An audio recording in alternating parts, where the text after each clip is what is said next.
Hi അസ്സലാമലൈക്കും, എല്ലാവർക്കും പുതിയ വീഡിയോയിലേക്ക് സ്വാഗതം. ഇന്ന് നമ്മൾ വന്നിരിക്കുന്നത് റവ വെച്ചിട്ട് നല്ലൊരു പലഹാരത്തിൻ്റെ റെസിപ്പിയാണ്.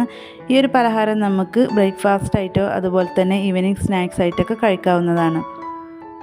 റവ ഉണ്ടെങ്കിൽ പെട്ടെന്ന് തന്നെ നമുക്ക് തയ്യാറാക്കിയെടുക്കാൻ പറ്റുന്നൊരു സ്നാക്സാണ്. അപ്പോൾ അതെങ്ങനെ തയ്യാറാക്കാമെന്ന് നോക്കാം. അതിന് മുന്നേ നമ്മുടെ ചാനൽ സബ്സ്ക്രൈബ് ചെയ്തിട്ടില്ലെങ്കിൽ പ്ലീസ് ഒന്ന് സബ്സ്ക്രൈബ് ചെയ്ത് സപ്പോർട്ട് ചെയ്യാം. ആദ്യം തന്നെ ഒരു ബൗൾ എടുത്തിട്ടുണ്ട്. അതിലേക്ക് 1.5 കപ്പ് റവയാണ് ഞാൻ ചേർത്ത് കൊടുക്കുന്നത്. റവ എടുക്കുമ്പോൾ വറുത്തതോ വറുക്കാത്തതോ ഏത് റവ വേണമെങ്കിലും നമുക്ക് ഈ സ്നാക്സിന് എടുക്കാവുന്നതാണ്. ചെറിയ തരിയോട് കൂടിയിട്ടുള്ള റവ എടുക്കാൻ ശ്രദ്ധിക്കുക. ഇനി നമുക്കിതിലേക്ക് ബാക്കിയുള്ളതും കൂടെ ചേർത്ത് കൊടുക്കാം. ഇനി അത്യാവശ്യം വലിയൊരു സവാളയുടെ പകുതിയാണ് ഞാനിവിടെ മുറിച്ചെടുത്തിട്ടുള്ളത്. ചെറുതാക്കി മുറിച്ചിട്ടെടുത്തിട്ടുണ്ട്. ഇനി ഒരു കഷ്ണം ഇഞ്ചി ചെറുതാക്കി മുറിച്ചെടുത്തതാണ്. 1 ടേബിൾ സ്പൂണോളം ഉണ്ട് ഇഞ്ചി. ഇനി ഒരു തണ്ട് കറിവേപ്പില, അതും ചെറുതായി മുറിച്ചെടുത്തിട്ടുണ്ട്. പിന്നെ അതുപോലെ തന്നെ എരിവിനനുസരിച്ച് പച്ചമുളക് ചേർത്ത് കൊടുക്കുക. ഞാനിവിടെ 1 പച്ചമുളകാണ് എടുത്തിട്ടുള്ളത്. എന്നിട്ട് ഇതെല്ലാം കൂടി നല്ലപോലെ ഒന്ന് മിക്സാക്കി എടുക്കുക. 1 സ്പൂൺ വെച്ചിട്ട് ഇങ്ങനെ ഇളക്കി കൊടുത്താൽ മതി.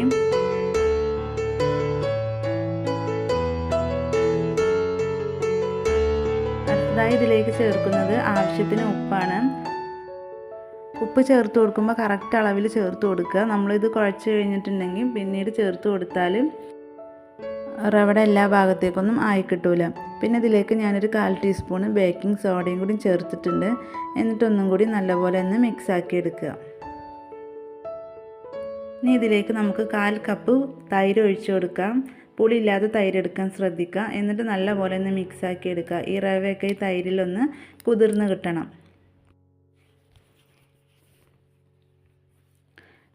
റവൻ്റെ എല്ലാ ഭാഗത്തേക്കും എത്തുന്ന രീതിയിൽ നമ്മളിത് മിക്സാക്കി എടുക്കണം.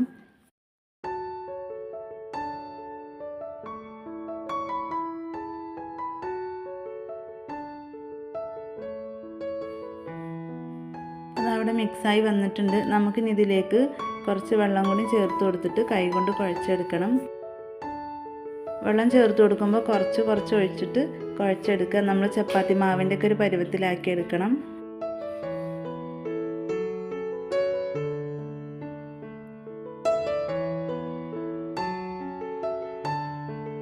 നമ്മൾ ഉഴുന്ന് വടക്കൊക്കെ തയ്യാറാക്കൂലേ, ആ ഒരു മാവിൻ്റെ രീതിക്ക് വേണം കിട്ടാനും. ആദ്യം കുഴച്ചെടുക്കുമ്പോൾ ചപ്പാത്തി മാവിൻ്റെ രീതിയിൽ കുഴച്ചിട്ട് പിന്നെ കുറച്ചൊന്നും കൂടെ ലൂസാക്കി എടുത്താൽ മതി. അപ്പോൾ അത്രേ ഉള്ളൂ. നമ്മളിവിടെ കുഴച്ചെടുത്തിട്ടുണ്ട്. ഇനി ഇത് നമുക്കൊരു 15 മിനിറ്റോളം റെസ്റ്റ് ചെയ്യാൻ വെക്കാം.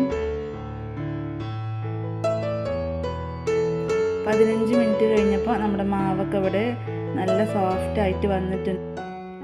മാവ് ചെറുതായിട്ടൊരു ലൂസ് വേണം. നമ്മൾ കയ്യിൽ ഇങ്ങനെ എടുത്ത് നോക്കുമ്പോൾ നമുക്കിങ്ങനെ കുഴച്ചെടുക്കാൻ പറ്റണം. ഇനി കയ്യിൽ കുറച്ച് വെള്ളമോ അല്ലെങ്കിൽ ഓയിലോ എന്തെങ്കിലും ആക്കിയതിന് ശേഷം നമുക്കൊന്നിങ്ങനെ ഓരോ ബോളാക്കിയിട്ട് എടുത്തിട്ട് ഒന്ന് ഉരുട്ടിയെടുത്തിട്ട് ജസ്റ്റ് ഒന്ന് പ്രസ് ചെയ്ത് കൊടുക്കാം. എന്നിട്ട് ഉഴുന്ന് വടക്കൊക്കെ ചെയ്യുന്ന പോലെ ചെറിയൊരു ഹോൾ ഇട്ട് കൊടുക്കുക.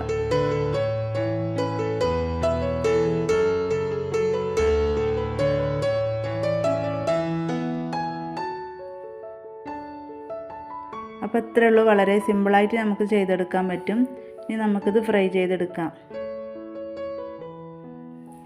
നല്ലപോലെ ഓയിൽ ചൂടായതിൻ്റെ ശേഷം മീഡിയം ടു ലോ ഫ്ലെയിമിലിട്ടിട്ട് ഇത് ഫ്രൈ ചെയ്തെടുക്കാം. നമ്മൾ ഹൈ ഫ്ലെയിമിൽ ഇട്ടിട്ടുണ്ടെങ്കിൽ ഇതിന് പുറംവശം പെട്ടെന്ന് തന്നെ കളർ മാറിയിട്ട് ഉൾവശം കുക്കാകാതെ വരും. അപ്പോൾ അത് ഒരു സൈഡ് ആയിട്ടുണ്ട്. നമുക്ക് തിരിച്ചിട്ട് കൊടുക്കാം.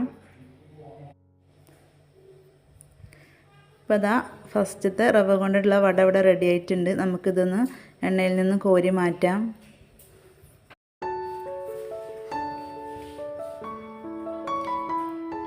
ഇനി നമുക്ക് ബാക്കിയുള്ളതും കൂടി ഇതുപോലെ ചെയ്തെടുക്കാം.